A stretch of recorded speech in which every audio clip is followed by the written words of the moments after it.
চেন্নাইয়ের চিপকের মাঠের উইকেট ঐতিহ্যগতভাবে সহায়তা করে স্পিনারদের, তবে সাম্প্রতিক সময়ে এই মাঠের চরিত্র কিছুটা বদলেও নিতে দেখা গেছে। ভারতীয় দৈনিক ইন্ডিয়ান এক্সপ্রেসের খবর, বাংলাদেশকে চেন্নাইতে লাল মাটির উইকেট দিয়ে স্বাগত জানাতে পারে ভারত। 19 সেপ্টেম্বর চেন্নাইতে 2 টেস্ট সিরিজের প্রথমটিতে মুখোমুখি হবে বাংলাদেশ ভারত। সিরিজ খেলতে রোববার ভারতে যাওয়ার কথা বাংলাদেশ দলের। এই সিরিজ শুরুর বেশ আগে থেকে উইকেট নিয়ে শুরু হচ্ছে জল্পনা।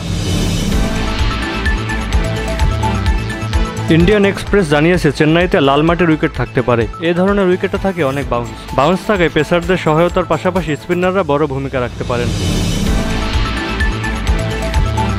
বাংলাদেশ সাধারণত খেলে কালো মাটির উইকেটে, যেটা মূলত হয় নিচু বাউন্স ও মন্থর। সেক্ষেত্রে চেন্নাইতে দেখা মিলবে গতি ও বাড়তি বাউন্সের। 2019 সালে সর্বশেষ ভারতে গিয়ে টেস্ট খেলেছিল বাংলাদেশ।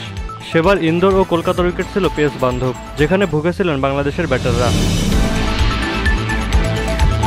তবে সাম্প্রতিক সময়ে বাংলাদেশ পেয়েছে ভালো মানের পেস আক্রমণ। ভারত তাই পেসের পাশাপাশি স্পিনারদের রসদও জমা রাখতে পারে উইকেটে। মোহাম্মদ রাহাতুল ইসলাম স্বাধীন, স্কাই চ্যানেল।